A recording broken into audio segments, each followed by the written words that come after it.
ములుగు జిల్లా ఏజెన్సీలోని వాజేడు వెంకటాపురం మండలాల్లో అభివృద్ధి పనులకు బ్రేక్ పడింది. పార్లమెంట్ ఎన్నికలు సమీపిస్తున్న నేపథ్యంలో మావోయిస్టులు వారి ఉనికిని చాటేందుకు ప్రయత్నాలు రచించి ఎలాంటి దుశ్చర్యలకు పాల్పడకుండా మావోల ఆశయాలను తిప్పుకొట్టేందుకు పోలీసులు అలర్ట్ అయ్యారు. అభివృద్ధి పనులకు ఉపయోగించే భారీ యంత్రాలు, సామాగ్రిని సైతం పోలీసులు దగ్గరుండి స్థానిక పోలీస్ స్టేషన్లకు తరలించారు.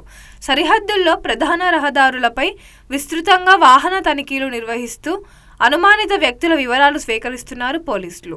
జాతీయ ప్రధాన రహదారుల వంతెనలు, కల్వర్టులతో పాటు పోలింగ్ కేంద్రాలను సైతం డాగ్ స్క్వాడ్, బాంబ్ స్క్వాడ్, డిస్పోజర్లతో పోలీసులు తనిఖీలు నిర్వహిస్తున్నారు.